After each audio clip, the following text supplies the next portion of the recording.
Centralni Vesti. Dobro večer i vi благодарам što ste na Kanal 5. Na početok pregled na naslovite. Позицијата на ЕУ е јасна. Исполнување на обврските, па почеток на преговорите, порачува Рокас. I always have a tremendous respect to the positions of the Prime Minister. But the EU has a position. Евроамбасадорот за Канал 5 говори за состојбите во судството и борбата со корупцијата. Македонија го чествува великанот Гоце Делчев. Одбележани 154 години од раѓањето на македонскиот револуционер. Да се држиме до тоа што беа негови ставови и негови говори со времето. Блокади и протести низ повеќе градови. Ромите бараат за нив да не важи законот и да возат без дозволи. Да не ни одзема коли. Или нека ни да пропусти за да правиме возачки. Најавен жесток одговор од МВР. Секој некој што го прекршил законот, се заканувал, јавно упатил, закан и го загрозил мирот и безбедноста на граѓаните, жестоко да се одговори. Обвинителството отвори предмет за транспортот на мозоци од починати лица во САД. Ќе проверува дали биле легално извезувани. Неизвесен договорот за платите на административците пред утрешната средба. Од владата оптимизам, од УПОС воздржаност.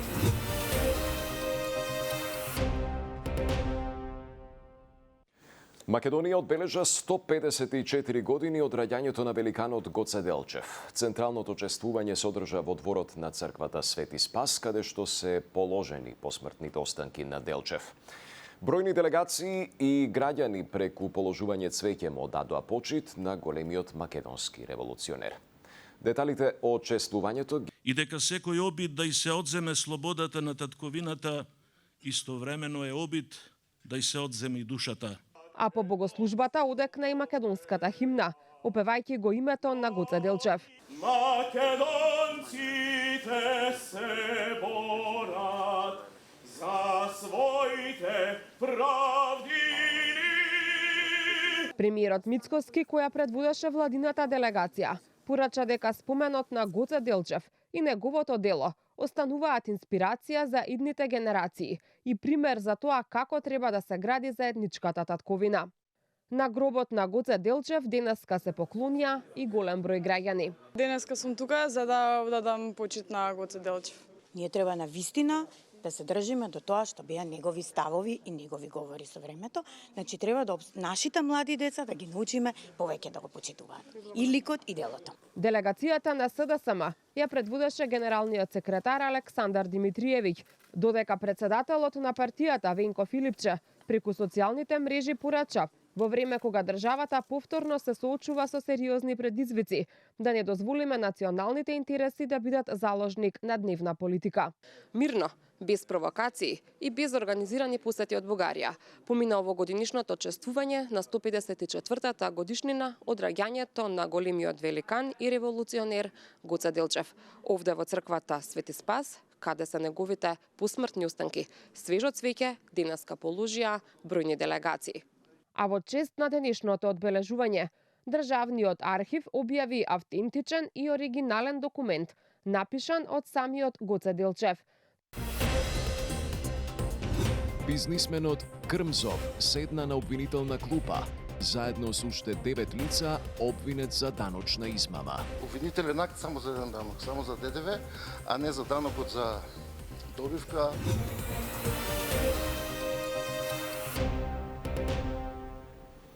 Обвинителството отвори предмет за извозот на мозоци од починати лица за научни цели во САД. Ке се утврдува дали нелегално било постапувано со човечките ткива и дали имало злоупотреби при добивањето согласност од семејствата на починатите. Комисија која што ќе го истражува случајот формираше и Министерството за здравство. Мирјана Мирчевска-Јовановиќ. Јавното обвинителство оформи предмет поврзан со случајот транспорт на мозоци од починати луѓе во Универзитетот Колумбија во САД, каде поврзаност има и двајца доктори од Македонија. Обвинителството ќе проверува дали биле почитувани законските процедури при изнесување биолошки материјал од државата за научно-истражувачки цели и дали има елементи за постоење на кривично дело. Предметот е доставен на надлежното постапување на основното јавно обвинителство за гонење на организиран криминал и корупција.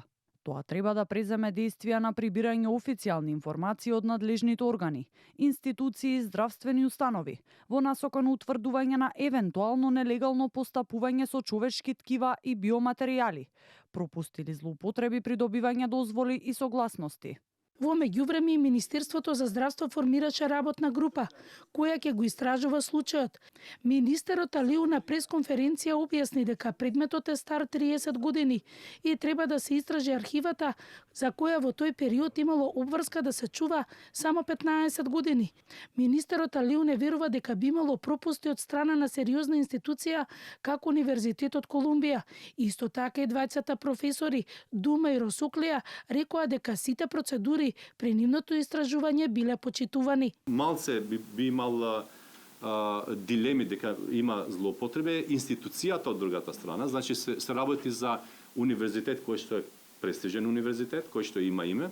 Исто така научникот кој е head of department таму во тој универзитет е човек кој што е светско име како научник и лично тргнувајќи од себе си не верувам дека може да дозволи таа држава, тој универзитет или таа лабораторија да има злоупотреби за импорт на биолошки материјал без да има јасно дефинирани протоколи. Но ова е лично моје мислење. Премиерот Мицкоски објасни дека нема јавно да коментира се додека не добијат официјални информации за извозот со мозочни ткива. Премиерот потенцира предметот да се остави на истрагата и обвинителството. Основното јавно обвинителство оформи предмет по допрен глас за утврдување на идентитетот на лицата кои преку коментари на социјалните мрежи упатуваа сериозни закани кон новинарот и уредник во Канал 5 Александар Видиновски. Коментарите во себе содржале сериозни закани, говор на омраза, ксенофобични пораки и пораки што поттикнуваат национална нетрпеливост. Имајќи предвид дека во случајот станува збор за новинар и уредник кој врши дејност од јавен интерес и професионални задачи, предметот е доставен на надлежно постапување на основното јавно обвинителство со цел да преземе действија за испитување на индициите за евентуално постоење елементи на кривично дело, наведуваат од ОЈО. Осуда за смртните закани и навредите упатени кон Видиновски по неговата објава за непрописно паркираните возила на тротоарот пред објектот на амбасадата на Бугарија во Скопје, претходно упатија и од новинарските здруженија. Во Скопскиот кривичен суд содржа подготвително рочиште за случајот кој што се води против 10 физички лица, меѓу кои бизнисменот Ристо Крмзов, како и против 14 правни лица обвинети за даночна измама.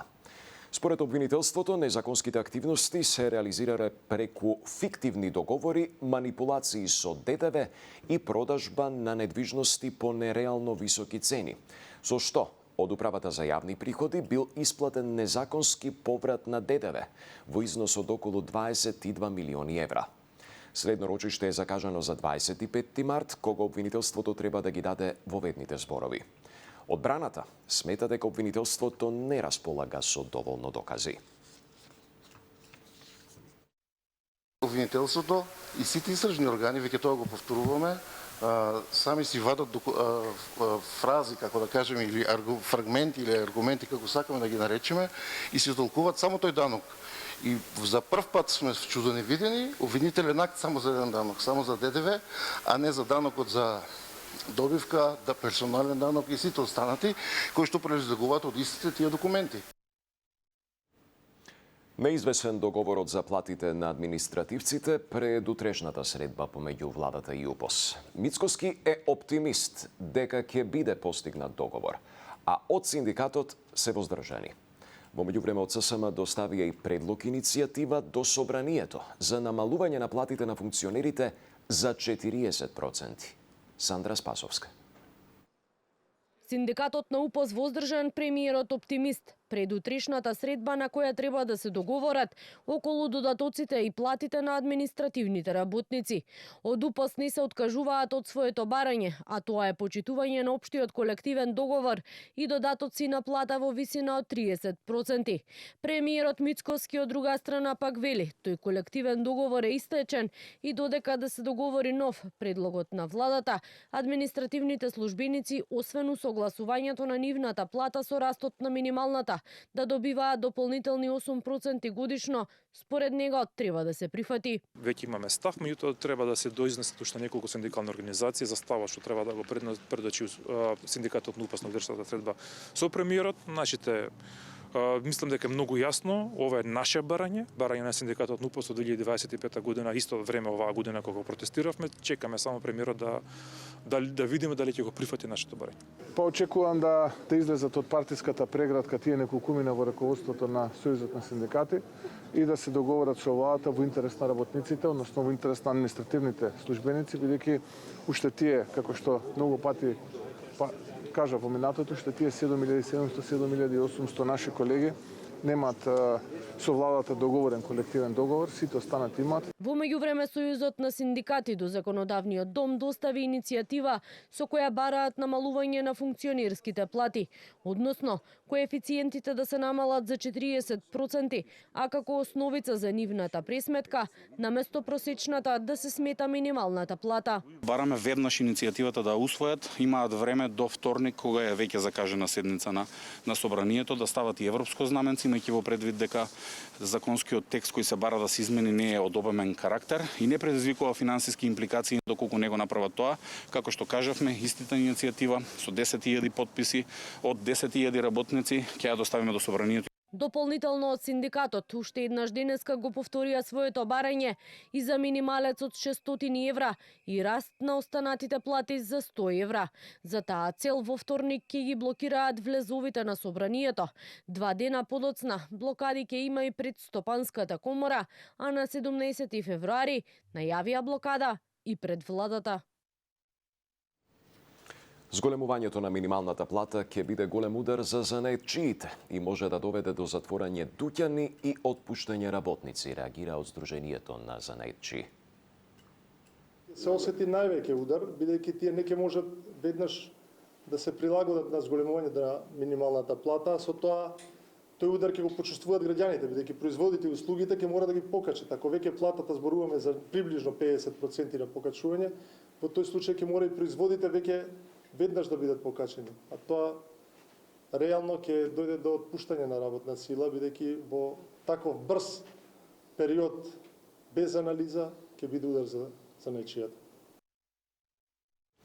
Со грантови во вредност од 25 милиони евра, од кои 22 милиони директна финансиска поддршка, во следните 4 години ќе се охрабрува зелената трансформација на бизнисите, кои што ќе инвестираат во еколошко одржливи решенија во области како управување со отпад и обновливи извори на енергија, објави Државната агенција за иновации, научно-технолошки развој и предприемништво. Со проектот се очекува да бидат поддржани најмалку 300 мали, микро и средни предпријатија. Првите повејци ќе бидат објавени кон средината на оваа година. Преку јавни повици, компаниите ќе може да аплицираат за техничка и советодавна поддршка, стандардизација, како и за финансиска поддршка за набавка на опрема, воведување технологии и развој на нови производи. Вредноста на грантовите ќе се движи од 5.000 до 300.000 евра. Компаниите ќе учествуваат со сопствено финансирање од 20 до 50% во зависност од инструментот. Скупната вредност на проектот е 25 милиони евра, од кои 18 милиони евра се поддршка од Европската унија, а 7 милиони евра се буџетски средства. Позицијата на Европската унија е јасна. Прво, исполнување на преземените обврски, па потоа почеток на преговорите. Порача евроамбасадорот Михали Сроказ во ексклузивно интервју за Канал 5. Додава дека Унијата е свесна за разочарувањето на македонските граѓани на патот кон членството и дека ги почитува ставовите на премиерот Мицкоски, но дека ставот на Унијата е многу јасен. Во интервјуто Рока се осврна и на состојбата во правосудството и борбата против корупцијата. Со него разговараше Јован Ѓорговски. Ambassador Rokas, first of all, welcome to Canal, and it's a pleasure to have you here. Recent public opinion polls show a very high percentage of Macedonians, 70% support EU membership, but only 11% support the constitutional amendments, and a very high proportion of them support a changing of the negotiating framework. How do you view this gap, and is it possible to find some kind of a solution? Because we are at an impasse for the 4th year in a row. First of all, thank you very much for this invitation. I want first to make a comment about this significant opinion poll. It's significant because the findings, I find them personally very encouraging.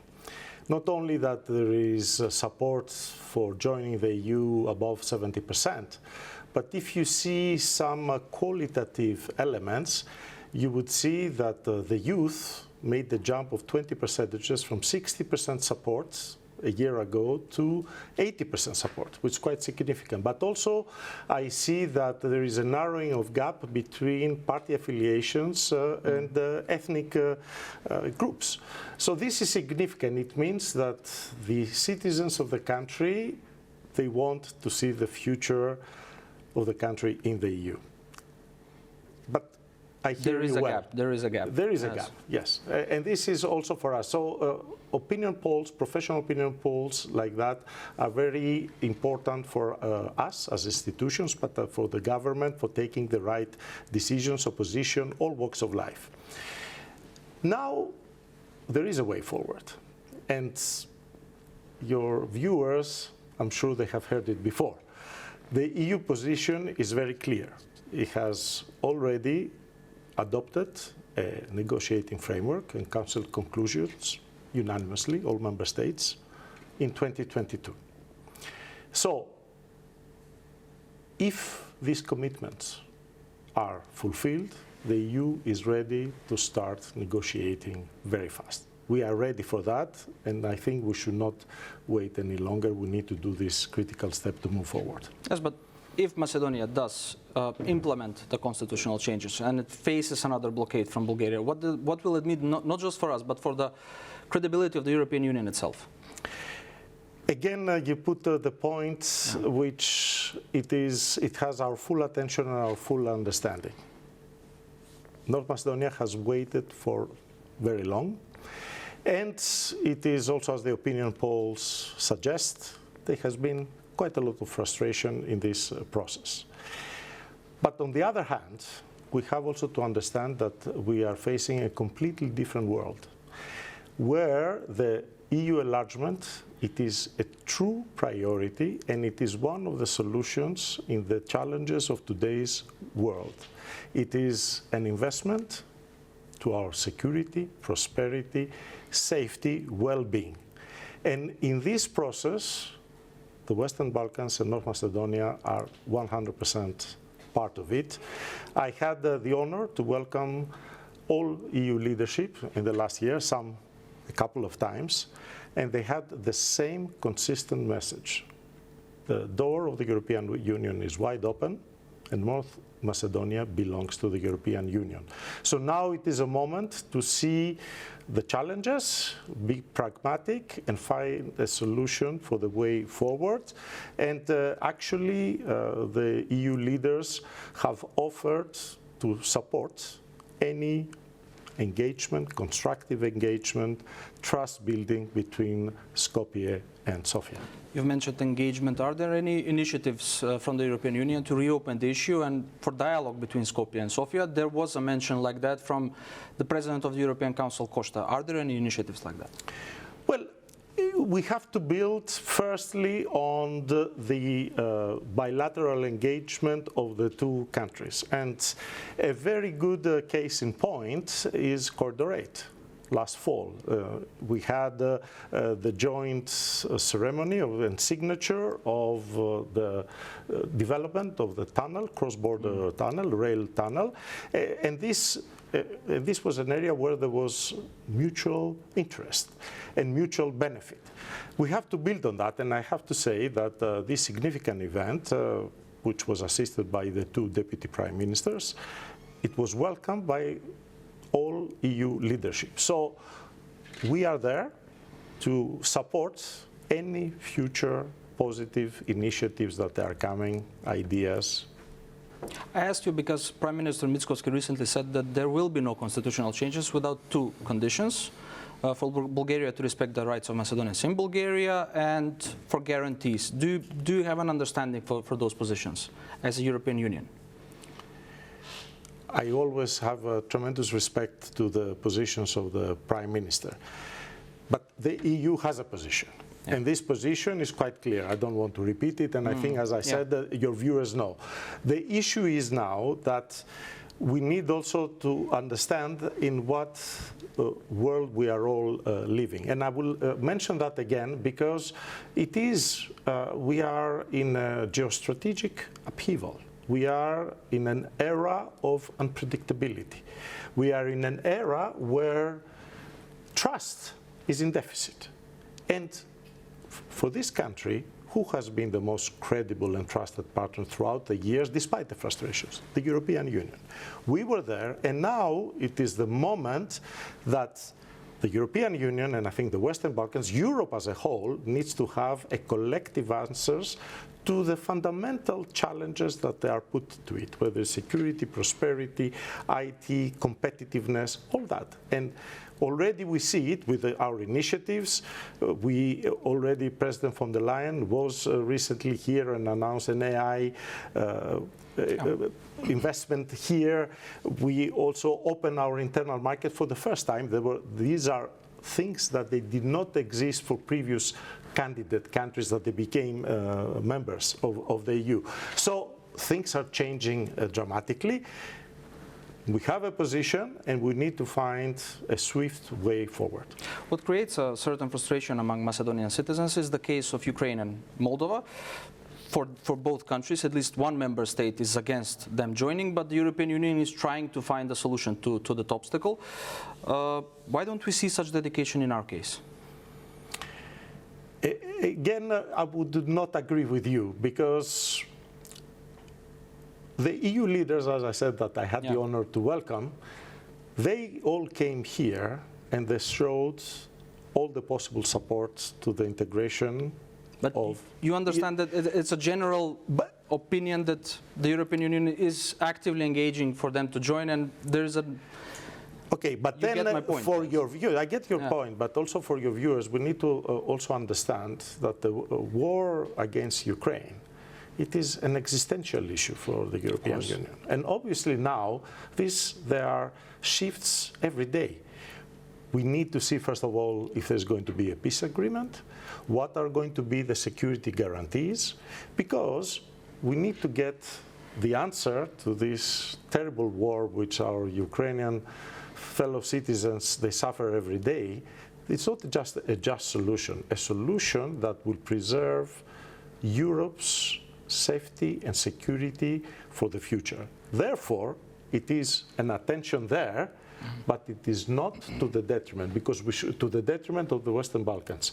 Why? Because the accession process is always merit-based, and we are not going to cut corners. However, if there is a peace agreement, and if part of these security guarantees is EU accession, we need to find ways to accelerate this process, but no one is going to be left behind. In addition to the constitutional amendments, Macedonia has its obligation on the path to membership defined by the reform agenda. How satisfied are you by the fulfillment of those requirements? The government and the opposition have different opinions about it. Well, in order to be ready to start negotiations, there are three conditions that need to be fulfilled. It means two roadmaps, one on the rule of law, one on the public administration. The public administration roadmap is ready. And the action plan on communities, see minorities. For that, we had a first public consultation back in December. It was a document that there was a lot of work put by North Macedonia, but also with support of the Council of Europe. There were several amendments, positions that were presented. This is going to be followed by new rounds. It is important that these suggestions are taken on board. So once we complete these 3 documents, we will be ready to start negotiations. I'll make it quite simple for your viewers to understand. But then also we have the reforms and the reform agenda. It is true in our yearly report that we saw somewhat a stagnation. Stagnation of the rule of law. I was going to ask this. Yes, but also in the reforms. However, again, there is a new pace, there is a new impetus, there is new momentum. I see that after the municipal elections, there is enhanced work on all the points of the reform agenda. We have received now the proposal by the deadline imposed. Of course, it's assessed now in the European Commission, but I am hopeful that all these 3 areas that I mentioned and the need to move forward, that there is now quite a lot of activity. I hope also the quality is there, so will allow us to move forward. You've mentioned the stagnation in the rule of law noted in the progress report. One of the most criticized things was the scandalous amendments to the criminal code done in 2023. New amendments were adopted last week. Has the damage been repaired? Well, not yet, because the amendments to the criminal code 2023 was a big blow to the rule of law and to the fight against corruption. Let's be honest about it. So a lot of work needs to be done. It is true that many laws are now in the process of being presented. We saw that on the criminal code there were some amendments that were put forward by members of parliament, but because they were put by members of parliament, they were not assessed by the European Commission, so these are going to be assessed. But what we need absolutely, and this should be a top priority, is a comprehensive, strong criminal code, new law.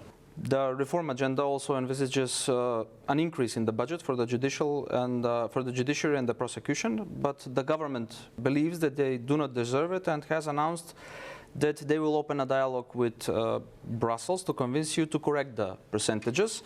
What is the position on this issue? Is there a standard that applies to everyone? Prime Minister Mickoski has referred to some analysis made by the Council of Europe, according to which more is allocated than in some member states. So what's your opinion on that?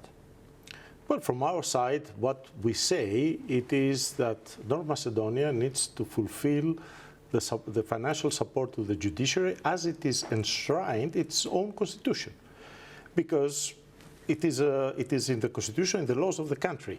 And it is very significant because we all know that there is a significant lack of judges, of supporting staff. At this moment, I think the statistic is 70% of judges, so 30 empty positions, and 60 for supporting staff. But also there is the equipment, it is the rooms, it is laboratories for the public prosecutor's office. The situation is quite dire. And then again, we have the Academy for judges and prosecutors as the sole area for recruiting, for retirements, for filling the gaps, and there is no budget for the training. Therefore, in order, if we want to secure the efficiency of the judiciary, it is important that the budget that it is foreseen in the Constitution, it is there to support that, and only when the justice system has judges, equipment, supporting staff, IT, digital systems, it contributes, it can make it more efficient, and this is what the citizens of this country want. How do you generally assess the fight against corruption in this country? Do you see any progress after the change of the government? Well, again, the one is linked to what just discussed, this big blow. Yes. Opinion, yeah.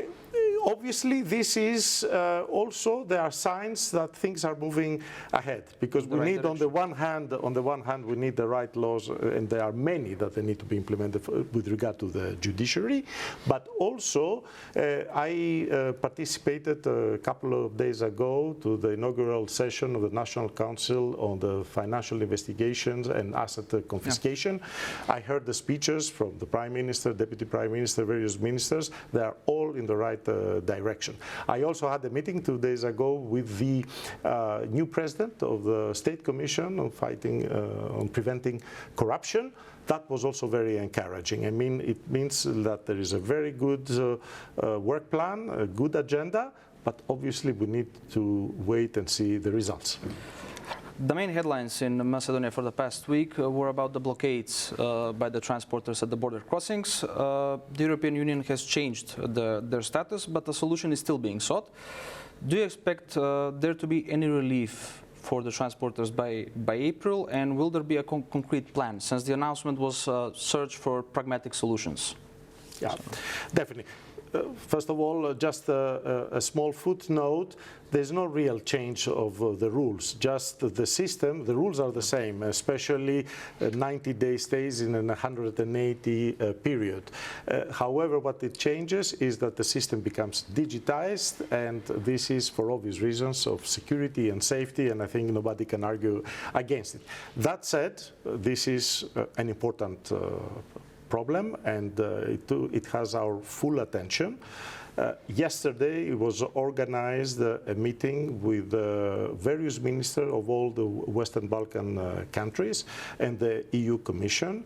They have agreed to form a working group and go through the possibilities. It is true that the time is pressing. We need the member states on board, because don't forget that this is an EU law. So we need to be conscious about that, but there is all the goodwill in the world to find a solution. And also, I'm encouraged that the new visa strategy recognizes the profession of professional hauliers as people who should be part of or exempt from these rules. So I'm sure until this new visa strategy takes place, with the working group and the continuous engagement that we have, we will find a satisfactory solution. And for the end, one of the things that our country is constantly being praised for in all progress reports is the alignment with the European Union's foreign policy. But we also have a strategic agreement with the United States. There are tensions between the two, between the EU and the US, about the war in Ukraine, also over Greenland. Where and how do you think candidate countries, especially candidate countries like Macedonia, should position themselves in foreign policy? Well, I want also to take this opportunity to praise the same 100% alignment of the country. This is a condition for candidate countries. Is an important condition, all the more in the times that we are all living now. So therefore, this engagement is very significant, and we appreciate it greatly, but also we are expecting it. That said, the United States is a strategic partner of North Macedonia, but we are not in competition. But also, the strategic partnership with the United States, it is not the same like the condition, the obligation that the country undertakes in order to become a member of the European Union. So we should not compare. That said, it is very significant to understand what is behind this alignment. It is the core values of the European Union, which is sovereignty, territorial integrity, inviolability of frontiers, all the more if we are talking about members of the same alliance like NATO. And I think it is, because you mentioned Greenland, it's particularly significant also for this country, because actually these values, they are not only the ones that they shape the EU, the European Union, but also the UN and multilateralism. And I think it is the protection, the best protection for any smaller country that has nothing else than these treaties and this security that brings either treaties with partners and allies or the European Union or the UN. So I think that's why we saw a very robust position from the European Union. I'm glad that the issue of Greenland, it is as it is now, but the worst was averted. But this debate is very significant, and therefore we are looking forward to continue working very closely with North Macedonia in this field. Your Ambassador, thank you for this interview. Thank you very much for having me here. Ви благодарам и вам за вниманието. Тука завршуваат вестите. Ве очекува Александар Видиновски во Само вистина. Пријатно.